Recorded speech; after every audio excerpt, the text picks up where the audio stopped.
Good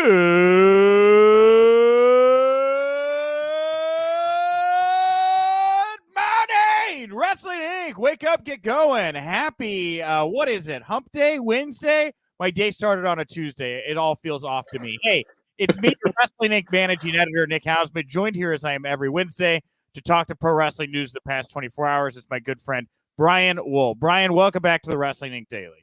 Good morning. Great to be back here. Yeah, we had a great morning. I watched NXT Great American Bash this morning. You watched it last night. We're going to get into that. We're going to talk about that and so much more. And you guys can be a part of the show here if you want to join the comment section wherever you're at, Instagram, YouTube, wherever it may be. Jump in, join the chat room just like, hey, look, Kristen Jonas here. Good morning. Thank you. Yes, Samantha QT. Good afternoon, right? Because time is a concept and it's different everywhere. So we have a lot of news to get to here, obviously, from the past 24 hours. And a couple things up top. Later on in the show, if you're listening in audio format, you know the deal. You're going to get our latest bit of interview, conversation, whatever you want to call it. Our good friend Paul Pratt, a.k.a. Pollo Del Mar, was able to get an interview with Mickie James. They went over an hour. So we're going to do the first part today. I think we're going to do the second part sometime next week. But this is a very meaty half hour you're going to get between Paul and Mickie talking about her WWE release, what could have been done differently. Really a lot of the WWE stuff, the back half, more about her work with NWA and kind of forward thinking. So, hey, awesome. Mickie James is here, Brian. How great is that? I'm a big Mickie James fan, as we were talking about a few weeks ago. So excited that Paul got to talk to Mickie. So excited that Mickie is running this new NWA women's division show. There's a lot of potential. Yeah, and also later on in the show, for everybody at the end of the show, we'll dive in the mailbag. We're going to look at the pandemic era. There's a little bit of pandemic era news that we'll look at then, about the final taped edition of a Thunderdome product that'll be Raw this coming Monday. So we're going to look at the pandemic era. What is the good that came out of the pandemic era? What's the silver lining of these awful past 18, 20 months? So we'll look at that. A topic that resonates with you, Brian, I know we were talking just before the air. You're getting invites to do comedy shows out in LA right now, and you're getting back in front of fans, and you were telling me just how generally awesome that is. Oh, God. Just to be in a room with people again, being in a room with strangers that are all there for the same purpose, it gives me a charge. For the same purpose, to laugh. Yeah, right? We're there to laugh, and then when we're at wrestling shows, we're there to cheer and boo. There's something really fun about being in a room with strangers and everybody's there for the same thing. Yeah, 100%. Tell me about it. So, and hey, on that, this morning I got to watch my buddy Sean Waltman. He was on The Bump. He was their first in-studio guest on The Bump since they came back from the pandemic era. And seeing Sean like sit down and interact with people, because I'm so used to seeing him just like individually in a box.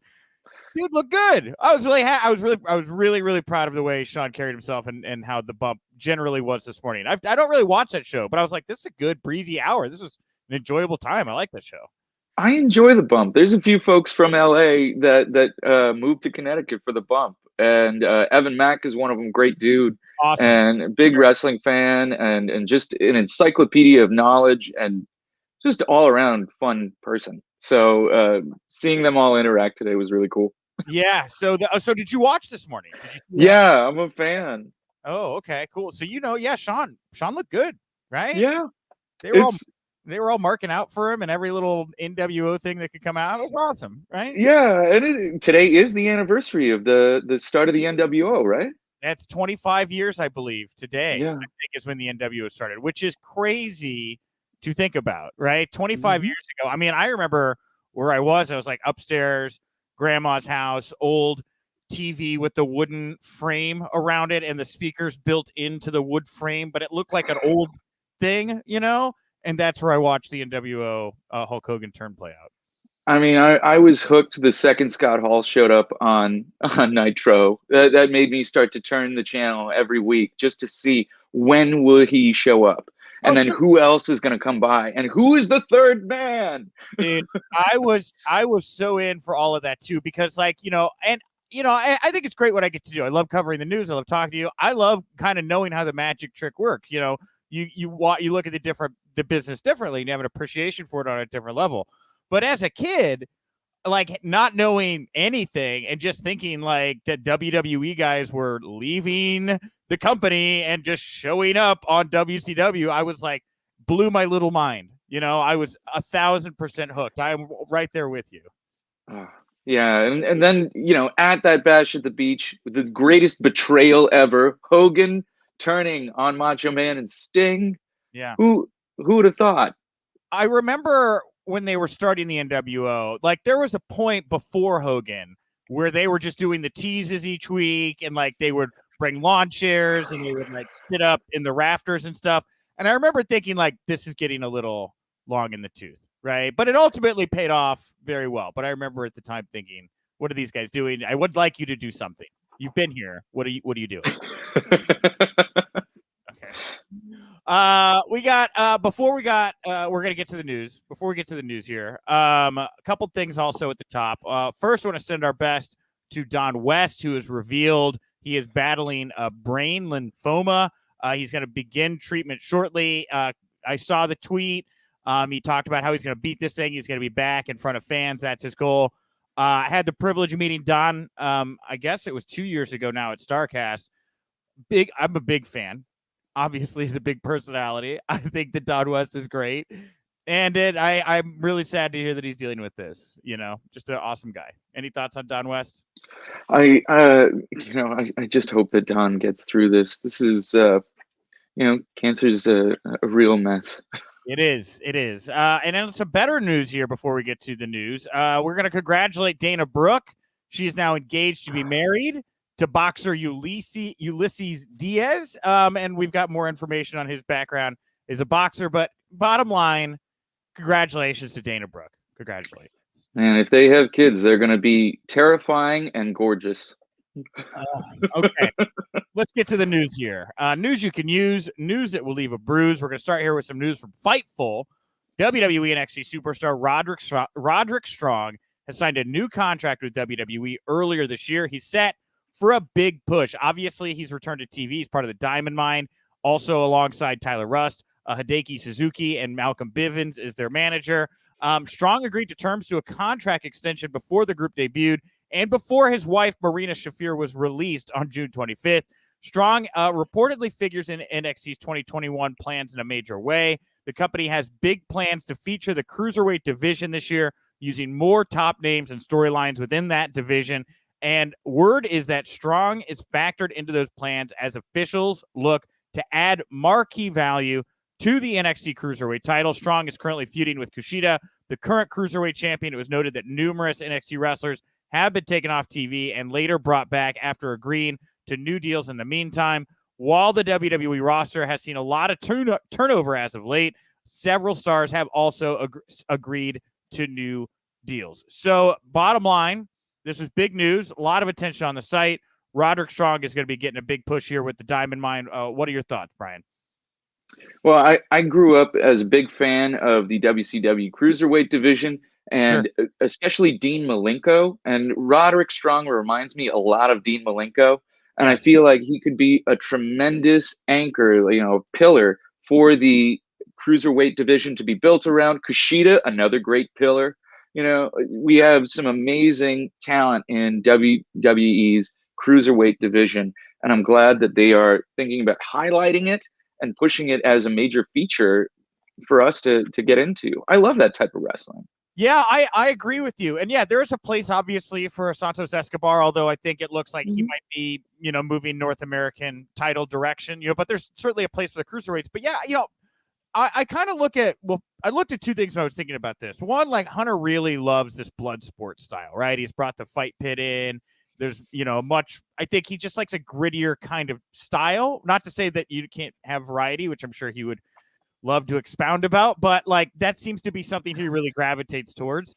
And then I look over at what Ring of Honor is doing right now with their pure wrestling division and how their whatever secondary title, their kind of whatever cruiserweight-esque division is more mat based. It's more grappling, and there's a real appetite for that at the moment. So I think it is intriguing that division may be taking a turn towards more map-based stuff, like you brought up Dean Malenko there, or a Fit Finley. I think it's a good. Yeah. I think there's a lot of young people that are very savvy when it comes to grappling and mat techniques. UFC and the other MMA divisions have really raised people's vocabulary when it comes to this stuff. Right. And I think it's very smart to lean into it. Yeah, and Roderick Strong, man, with this time in mind, I like it. I was a little confused at first because, he left and he turned in his paperwork, and I thought he was off to SmackDown or whatever, but he's back. Got a new haircut now. We can talk a little bit here about coming out of Great American Bash. Obviously, Adam Cole beat Kyle O'Reilly in the main event, greatest superstar ever. There's a lot of built-in history with Roderick, with Adam, just like there was Kyle O'Reilly. I could see maybe that being a direction, but at the same time, if this report reads true and he's going more towards the cruiserweight stuff, it seems like they may keep them apart, Yeah, I think it's best to keep them apart, and let's find out who Roderick Strong is separate from the Undisputed Era. Yeah, well, he's got his own group now. Yeah. He's like not really like alone. He's like still flanked by a bunch of people, but yes, I get your point. But he's in front now. He's the front man, and that's exciting. Yeah. But while we brought it up, Adam Cole, Kyle O'Reilly was a real banger, kind of cherry on the top for that show last night. We were both talking before we got on the air. Both of us thought Great American Bash was largely delivered. I thought it was a really good show. Oh yeah, that was such a fun show. I really love the tag match between MSK and Thatcher and Ciampa and Cameron Grimes. Oh my goodness.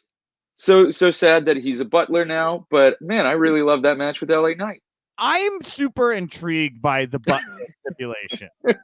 Like Cameron Grimes can't really do any wrong, right? And so I'm kind of down. Like it's building a dynamic with LA Knight, who desperately needed somebody to come along and be the right dance partner for him. He was kind of just loudmouth Hollywood, wrestler. And now I'm starting to feel things when it comes to LA Knight, and I think that's good. And yeah, Cameron Grimes is bulletproof, man. I'm sure he'll be an awesome butler. Be a fantastic butler. Yeah. I just want to see him succeed. So it's hard for me to see him lose, but I know it's important for the story, and it'll all be good.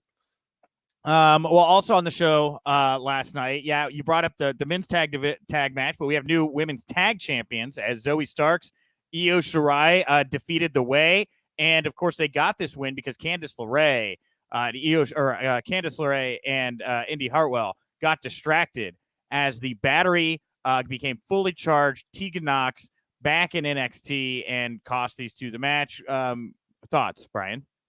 I thought it was great to see Tegan Knox come back. That was really exciting. And man, I really love watching Zoe work. She's so fun. Yeah. But for me, Io Shirai is a top, superstar. I feel like Io Shirai should be on SmackDown or Raw.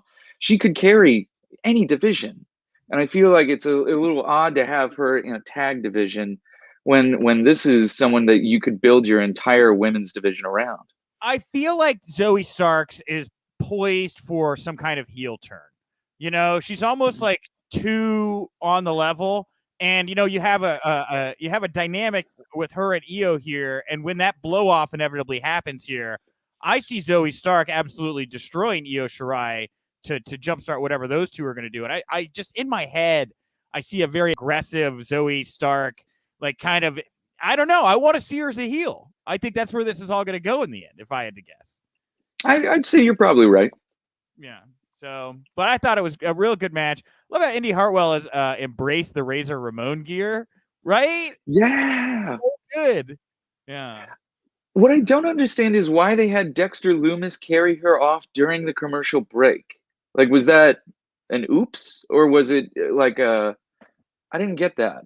Well, Samantha here saying Dexter and Indy true love, right? So commenting on that. And I think it was because they had to set up Hit Row, right?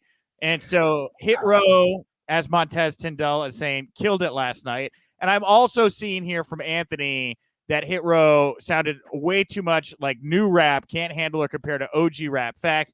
That's a debate y'all can have in the comment section. I personally thought Hit Row destroyed. That Cypher celebration, whatever they called it.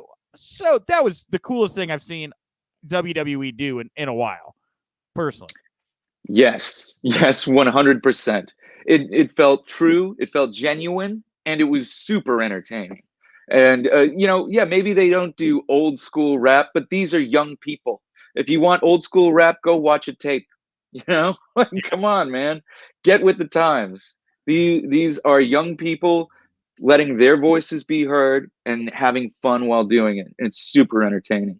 Yeah, and Christopher Steichleather saying Triple H is going all in on Hit Row, and he should. When Josiah Williams left NXT, I was kind of worried there was going to be like a little pullback on the hip hop influence. Hit Row here, I like that they're not goofy. It's not being presented as like some novelty. They're just a group of very talented wrestlers that can do hip hop, and I hope that they go the distance with it. There's no reason not to go all in. Oh, and their outfits, like everything just was perfect. Yeah, and it was just the most perfect presentation. Yeah, Sergio saying that Cypher reminded me of the old BET basement Cypher. Yeah, and I hope they keep doing it. I mean, it's really Hit Row Concert NXT. It's really different and cool, and it's rough. It's hard to come up with that with regular raps like that. So I don't know if they could do it forever, but certainly for big events, I think it's fine. I mean, they could always bring in Josiah Williams to write for him. Sure, he'll be back. So let's see here. All right. Lastly, I wanted a couple things here coming out of Great American Bash. Karrion Kross, Johnny Gargano had their confrontation in the ring and exchanged words, and it was announced that Johnny Gargano, Karrion Kross for the title is going to happen this coming Tuesday night, and Samoa Joe is going to be the special guest referee. Where do you think they're going with this one? Man, I don't know how to feel about it because Gargano keeps bashing Kross for his inability to wrestle, and he even brought out the insult of how Kross shouldn't be able to lace Candice LeRae's boots. And I thought to myself, gosh, this is really burying this dude's wrestling ability. So I'm assuming in the match we're going to try to highlight Karrion Kross's wrestling ability and prove all the doubters wrong that this dude can work. So I assume that is the direction of this. I personally would like to see Johnny Gargano win because I love this character and I would love to see what this stinker of a heel is as an NXT champion. And it seems like Karrion Kross is being looked at to be, called up to Raw or SmackDown. We already saw Bronson Reed drop his title. So it looks like that's the way things are going, but I don't know. I think they're, I'm always trying to be optimistic or think outside the box because, sometimes a blind squirrel finds a nut. But it would seem that with Joe as the referee, and they seem to be really teasing something with Joe and Kross. I don't know if Joe is cleared or working to get cleared, how long he is to be in this enforcer type role. But if Samoa Joe somehow cost Kross this match, even by accident or whatever it may be, maybe Joe does something, Kross knocks him out, another referee has to come out, Gargano, slips him with a schoolboy or something, some shenanigans to spin Gargano off with the title and put some heat on Kross and Joe. I feel like that's not out of the realm of possibility. I don't know what Joe's physical state is.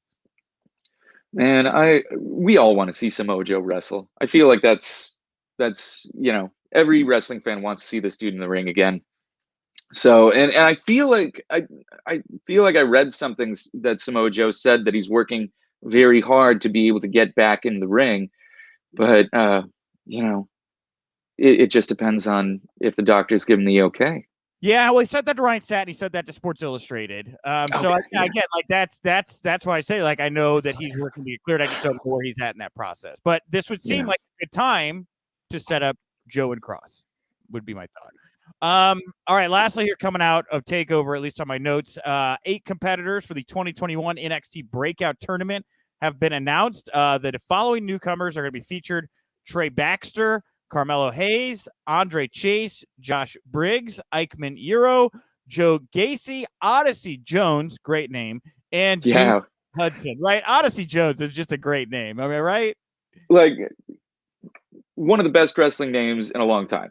I felt like such a nerd because they threw to him and I was like, dude, that's an awesome name. And he's wearing that like red flannel hat, but he's got it pulled down all over his eyes. I was like, man, I can't see your face. That's not good TV. Who told him to do this? I don't know, man, but all these dudes, so many of these guys are huge. They're like 6'8", 6'5". Everybody's like over 250. There's a couple of cruiserweights in there, but my God, these guys are huge. Joe Gacy can move, and I'm happy they let him keep his name too. I love Joe Gacy. He's a CZW champion. Yeah, and Evolve. I know he spent some time in Evolve, so cool. He and I believe some time at GCW. He's just a very aggressive man. He's got all the pieces there. If I had to pick somebody out of this class, I would go Joe Gacy to win, to go the distance. Just he's a guy I would invest in.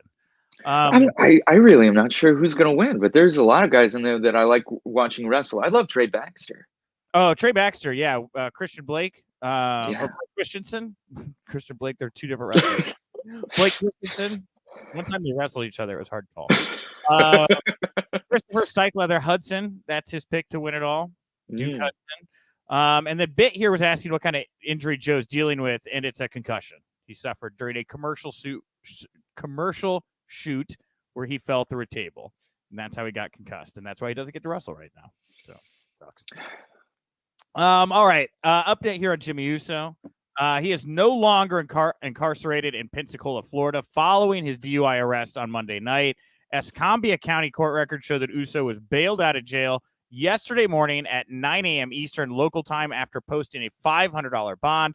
The Escambia County Clerk of Court office does not have Jimmy's court date on file as of this writing, as they are awaiting the arrest report, but we should have an update on Wednesday morning. So today is Wednesday. Obviously, we'll see if there's an update on that. But Jimmy is out. What do you think happens here, Brian? Gosh, I don't know. He's deeply involved in an important story. Biggest story. I don't know how you. Yeah. And I don't know how you write around this. Clearly, Jimmy is in trouble, and he needs a lot of help. And I'm not sure putting him on live TV is the best idea. I agree with that. WWE has not had a great history in dealing with folks that are dealing with a substance abuse issue. Right. And I really hope that this does not get put on television.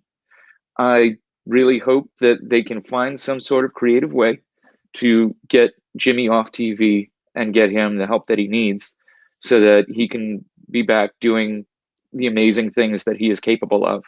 I think it could be as simple as Roman just saying, Jimmy's away dealing with his own stuff right now. Jay, you're my guy. And you just move on, right? And you don't need to really dwell on it. Call it out, move on. And now you got Jay and Roman. That's your focus there. I'm sure that dude, I got to think they had some pretty complex storytelling in mind with those brothers there. That is, that's going to be rough for them. And going into like live fans coming back not this Friday, next Friday, bummer. It's heartbreaking. It's really heartbreaking. Right at the finish line. Yeah. I hope Jimmy can get his stuff together and get taken care of. And talking about updates, Terry Funk, couple of health updates here. The official Twitter account for Funk confirmed that the pro wrestling legend is dealing with health issues. He's at an assisted living facility.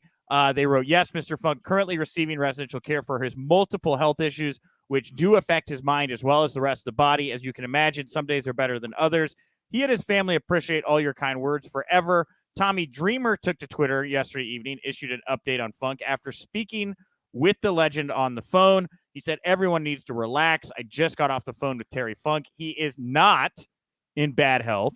He loves everyone talking about him. Direct quote from the Funker. I'm currently sitting in an assisted living place with my thumb up my ass, whistling Dixie, but I don't remember the words. And WWE also issued a statement wishing him the best to him and his family after the news broke of that Terry was not doing well. So a bit of a mixed bag there. From the family's account, they would seem to be conceding that, yes, we're dealing with some issues here. From Tommy's account, playing down whatever is going on with Terry Funk at the moment. Dementia runs in my family, and when it does come on, it can be tough to deal with, but you can live a very productive life for quite some time with dementia.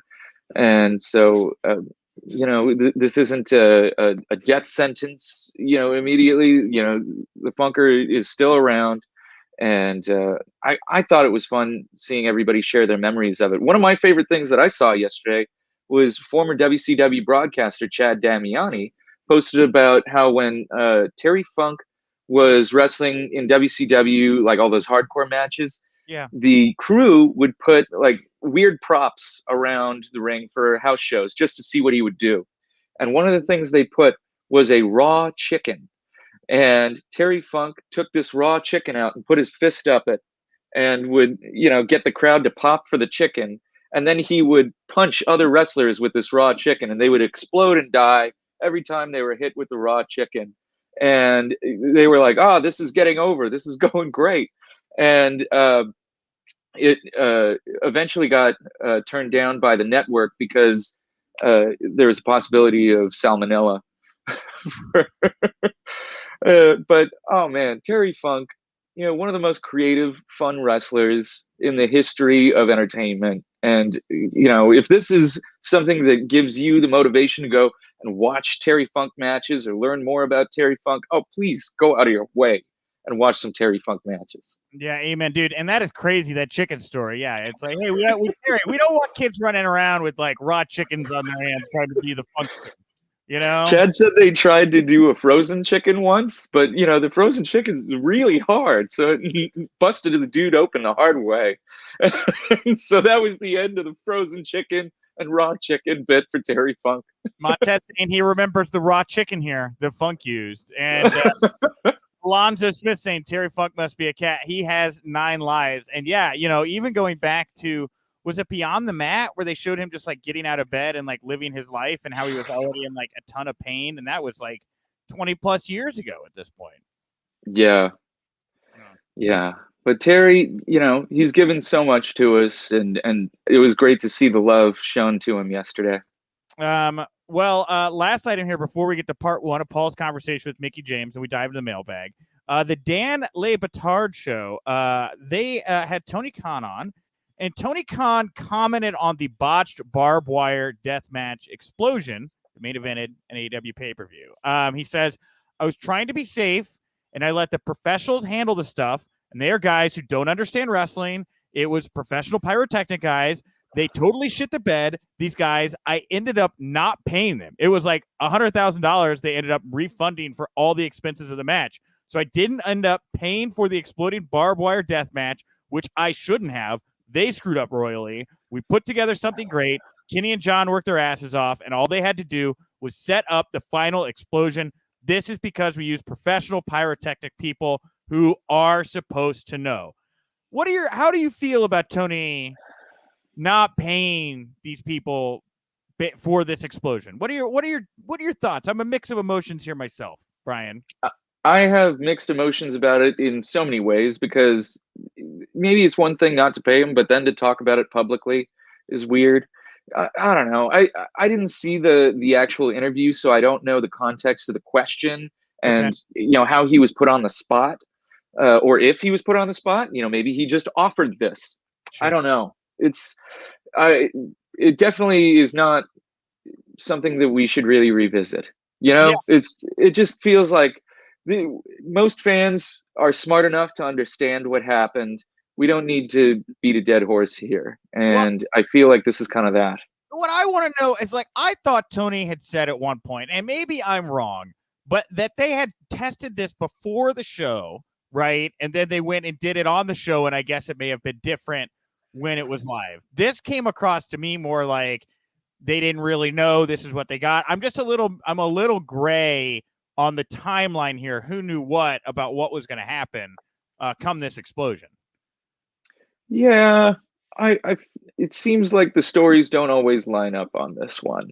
I, I, yeah. Because I remember in the post show scrum, Tony talked about a lot of these things, and I was like, it's. I really was excited for that exploding barbed wire death match. I loved the match. The end was stupid. It happens in wrestling. I feel bad that we have to revisit it. All right, that's going to bring us to the mailbag. Thank you, Brian, for joining me at the top of the show to talk all the news today. Thank you to Paul for going out and getting that awesome conversation with Mickie James. Again, that was only part one. It's going to premiere in video form in about half an hour over on the Wrestling Inc. YouTube channel if you're watching us live. And, of course, if you're listening in audio form, you just heard part one. I'm sure you had a great time. Part two will be out next week. And with that, we are going to dive to the mailbag here. Hey, look, I just saw Pollo Del Mar did finally jump in here into our chat room. Pass that buck, Tony. It's not his fault. Somebody else's. I'm sure it's that Pyros company's fault, too, that camera angle was wrong, and we all saw Jericho fall off that cell into that crash pad. Yeah. Hey, man, it's hard to take responsibility for things. Okay, so anyway, hi, Pollo. We're gonna take in your interview here live in video form in a little bit, so everybody tune into that in just a bit. Our poll question today stems from a report here from Post Wrestling, and it really is like this is the story that made me feel like it's end of an era, right? Put on Semisonic's closing time. We're all about to move on. It's very real. This is the scene in Mary Tyler Moore where they all turn the lights off and they get into a big huddle and they cry. That's what this is right now. But I don't think anybody. I'm never gonna cry about this era being done. Oh, sorry. I need fans. We need real people back in the audience. That's like half of wrestling, at least. So, Post Wrestling saying WWE taped the final Raw of the Thunderdome era at the Yuengling Center in Tampa yesterday. The final Thunderdome Raw is going to air on Monday as the go-home show to the Monday Money in the Bank pay-per-view. WWE will then air the July 19th post-Money in the Bank Raw live from the American Airlines Center in Dallas, Texas, with fans in attendance. And PW Insider saying WWE taping Raw the same day as the Bash. There was no NXT Superstars brought into Raw taping for the dark matches. So just a side note there. But this is it, man. Next week, we're going to get the last Raw. We're going to get the last SmackDown this Friday. And then fans are back. It's happening. Hey. About time. About time. I cannot wait. I think I'm going to like the product better. Like the one thing that I think kind of was helped by the fans not being there was Roman Reigns as tribal chief. Just completely being able to capture that narrative and not let anything out from the outside control it. Yeah, I think that was probably the only thing that was probably a good thing that fans weren't there and they were able to really establish him pretty quick. Okay. But maybe they would have been able to do it with fans. I don't know. Mm-hmm. Yeah. I think there is something to the idea that would have been tougher to work with fans around. Yes, I think there's definitely something to that.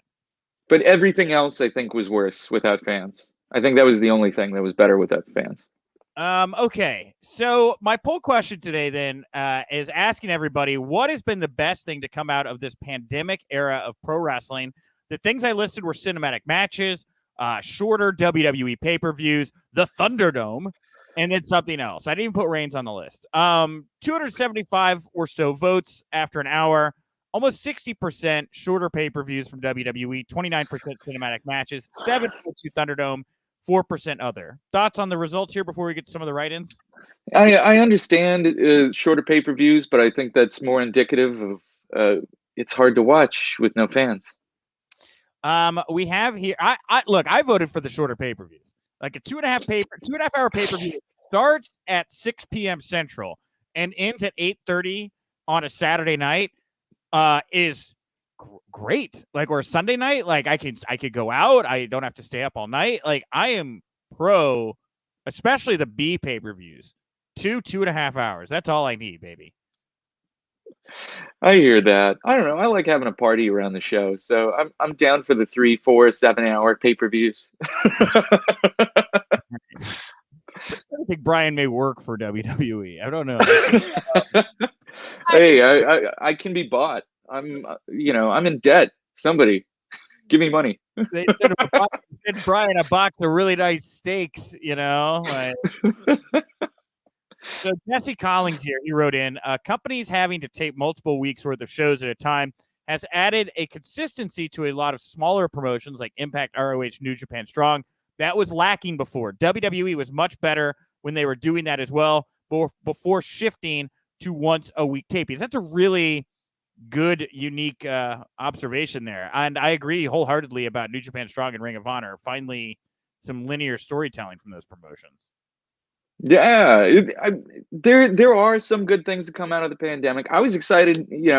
I think AEW had a lot of great stuff during the pandemic. Eddie Kingston, what a revelation, on television. Obviously, a lot of wrestling fans knew about Eddie Kingston before he was on AEW, but this gave him a chance. Britt Baker versus Thunder Rosa. Oh my God, what an amazing match.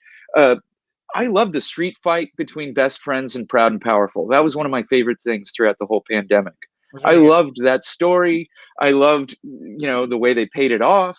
I just feel like the concept of my question is getting lost. Like, I'm not asking, like, what was the best moment of the pandemic era? I'm not asking, like, who was the breakout star of the pandemic era?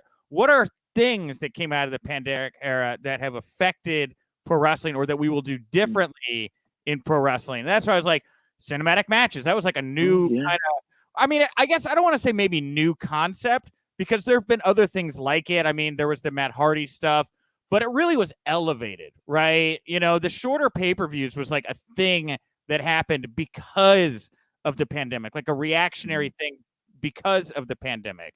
Like wrestlers being used as fans. That seems to be something that came out of the pandemic that it looks like AEW. I think that Austin Gunn is going to be front row for every AEW show for the rest of time. Like I don't know that they get rid of Austin Gunn is in the front row. That could be his gimmick. I did enjoy that.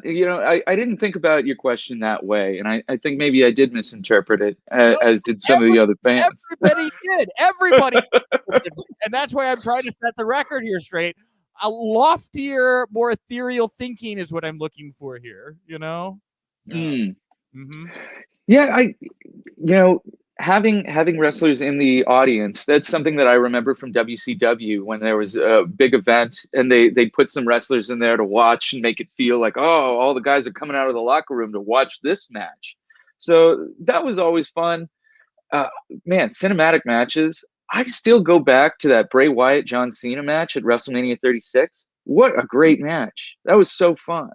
And I also loved the Boneyard match. It feels like forever ago, but there were some really great cinematic matches. The Darby and Sting versus Cage and Ricky Starks. Yeah, I mean, you're right. There were some great moments that happened inside of this pandemic era, and we'll get into more of those here. Yeah, a lot of people writing in for Britt Baker. Taylor Armstrong here, our friend, Annam Torrent, saying the spotlight AEW Dark has brought to so much independent talent. I mean, I just think in general, because part of me thinks that the reason we're seeing so many WWE releases right now is they saw the kind of like viscerally negative reaction they got with the initial wave of releases from the pandemic. And they're like, we got to wait. People, they're like, we can't, like, we gotta wait, and for that reason, you're seeing them all leave at the same time right now. And a lot of people that were able to stick around maybe longer than their shelf life would have been or whatever it may be, but they're all out there now. And AEW, the same thing, like an opportunity arose. And, for as much as Tony said, I'm doing this I love pro wrestling. I love indie wrestling. I want to make sure everybody gets paid and the business doesn't die. Sounds like he was also quietly putting together, hundreds of hours of archived AEW footage for a potential sale to a big distribution platform like an Amazon or a Peacock-esque, right? Nothing wrong if everybody wins. I'm not saying there's nothing wrong with it, right? But yeah, a lot of people were given a chance to work weirdly during this pandemic, and now that the market's a little bit, the AEW Dark pool of Florida, Georgia people They're not going to go on the road. Tony's already said that. So you're going to have all those people that have had a lot of TV time and training, working with producers. They're back on the market. All these people that WWE has been retaining for these last 18, 19 months, they're on the market. The indie scene is going to be so flush and rich with people that were able to keep those skills going during this pandemic going forward. Yeah, it's exciting. It's an exciting time in the wrestling business. I'm so excited for live shows to come back, to see, who's going to pop up on these indie shows. I think I saw one card where it's like Zack Ryder and Kurt Hawkins versus the guys from Ascension versus the Headbangers. Like, that's going to be fun. Like, God, get out to your indie shows. Local indie shows are going to be awesome. That match will be happening at our good friends Atomic Wrestling Revolution, is the name of that company that's hosting that triple threat tag match. So props to them. Yeah. I like this right in here on Twitter from Jack Taylor at Jack W Taylor 95. 2-night WrestleMania is something that came out of this period, and I really love 2-night WrestleMania. 2 3-hour shows that are bangers. I'm a fan. I am one of the few that still love the one-day WrestleMania. Maybe I know I'm like the only one. All of our peers love the 2-day thing. I'm a one-day guy. I like, blow it out in one day. I don't know that they let me do the thumbs down emoji on here, but if you're out there and you disagree with Brian, I encourage you to thumbs down right now. No, I know I'm one of the few. It's a hill I'm gonna die on, man. I know. And Matthews for 98 just saying better characters, which between Roman, there was a write-in here for man, we got a lot of write-ins here. Yeah, Pat McAfee, great, right? Coming out of this. Jonas Tiger saying Bayley has been fantastic and evolved nicely. Agreed. Bayley, like Roman, has found her voice in this period. Oh yeah, but I don't think the fans would have prevented Bayley from finding her voice. I think Bayley would have done that regardless. Whereas I do think fans have so much intense feelings about Roman, where it could have been a hairy situation. Kristen Jones saying fake crowd noise. Wah, wah. Yes. I don't think anybody like that. Montez Fidel, hoping Lily gets left in the Thunderdome like a Toy Story. Toy Story from a psychotic doll's perspective. I'm not knocking it,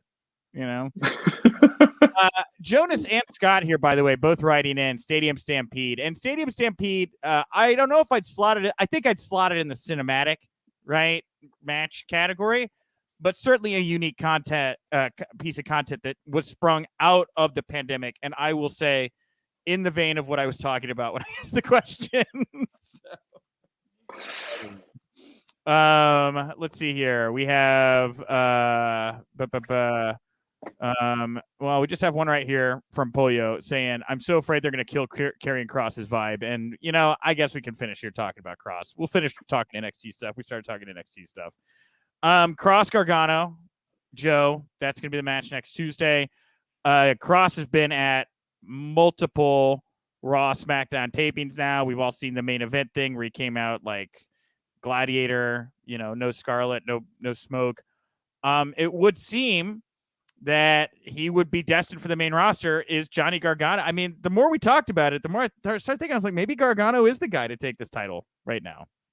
Yeah, and I think your idea of Samoa Joe choking out Kross, something getting involved with that is the way to do it. And I don't think it would be terrible if Johnny wins this via shenanigans. He's won things cleanly before, so I think it's okay. And I think it's a great way to get Kross, onto bigger and better things for him, and to help Johnny carry NXT, just like he's kind of meant to do. The thing about Johnny being the title holder again is, who would be realistic? Like Adam Cole would seem to be number one contender, right? Who else would you put in that world title picture here? Kyle O'Reilly, I guess you could reheat up, based on where he is. Roderick Strong, it seems like they want him cruiserweight. Escobar. Peter Dunne. Pete Dunne. We haven't really seen a lot of Pete Dunne recently. Mm-hmm. I could see Pete Dunne stepping up here, but it does kind of, like Jonas Tiger here saying, I'm done with Johnny's NXT champion, and I don't want to like poo-poo anything before I see it because, Steve Austin and The Rock fought 500 times. It never got boring. But the NXT main event title picture seems like it's starting to get a little redundant. Like it's a lot of guys that have been in that title picture for a while now. And the idea that Gargano Cole could be the thing on the horizon, I mean, which we've seen a bunch of. But we weren't supposed to originally. It was originally supposed to be Gargano Ciampa, but Ciampa got hurt.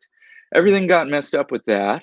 And also, since NXT moved to television, it really changed the show, because it used to be a show where all the superstars would be cycled in and out. Now we have guys that have been there for like 6-7 years. Yeah. And that is not what NXT was meant to be initially. And so the entire feel of the show has changed from what we initially loved, where this was a place where people were there for a short time and they had a good time and then they got out. Yep. All right. Well, we will wrap it there on that note today. Tomorrow I'll be back. I'm going to be joined by our good friend Paul Pratt, a.k.a. Pollo Del Mar. And in 15 minutes, we're going to be debuting part 1 of Paul's conversation with Mickie James over on the Wrestling Inc. YouTube channel. So go check that out. Join the chat room there. Talk along with Pollo as the conversation goes along. On tomorrow's show, we're the next 2 days, by the way, we're doing Ring of Honor Best in the World interviews, back-to-back interviews. Tomorrow, we're going to have the man vying for the Pure Wrestling Championship, a belt we talked about earlier on the show. He's going to take on Jonathan Gresham. Miracle Mike Bennett is going to be here. And spoiler alert, Maria does like a run-in, and it's also part of the interview. And in the 90 seconds she's on screen, I think may have said something that potentially could get more attention than anything in the 23 other minutes that Mike and I were talking about. Not sure. You can judge for yourself tomorrow. I'll see what Raj wants us to run with. But they're both, so technically Mike and Maria, and then on Friday we'll have Shane Taylor in the house here as well. So a couple big days here coming up for Ring of Honor. If you like the Wrestling Inc. Daily, support WrestlingInc.com. We're on all your favorite social media platforms. And, of course, the Wrestling Inc. podcast happens at night after big events, after all the major shows. Tune in here and check it out on their RSS feed, the Wrestling Inc. podcast. Subscribe to that and the Daily. What do you want to plug, promote, put over here to wrap up today's show, Brian? Oh, man, if you guys are in Los Angeles, I got booked on Flapper's Celebrity Drop-In show in Burbank tomorrow night, July 8th at 10 p.m. Amazing lineup. We got Alex Hooper from America's Got Talent, Avital Ash. You've seen her on Comedy Central and so many other things, HBO as well. And Marilyn Rashchub from 24 is going to be headlining. And you never know, Jay Leno keeps popping up in the club. So I'm hoping we see Jay. I love that. I'm putting it out there. I love that, like, when we were connecting and you were talking to me about the work you're doing right now in the shows, you were like, yeah, Jay Leno. Yeah, Jay Leno. Jay Leno's walking around now. Does he like it? If he shows up, does he like it when other people do impressions of him? Is that a way you can get on his good side? I can't imagine that he would, but I don't know, man. I've yet to meet Jay in person and see him working in the club. And that's part of what I'm so excited about this is Jay is working on his new stuff before he goes out on tour. And that's part of the fun of going to smaller shows, club shows, indie shows. You're seeing performers, get their stuff back up before they go on a global tour. Yeah, sounds great, Brian. Yeah, I'm happy for you, Brian. Happy. It's not as good as my David Letterman, right? But a little late night war here to wrap up the show today. Well, that's awesome, Brian. You're killing it right now. Congratulations on everything, man. So, thanks, Nick. Go support Brian. I'm at Nick_Hausman over on Twitter.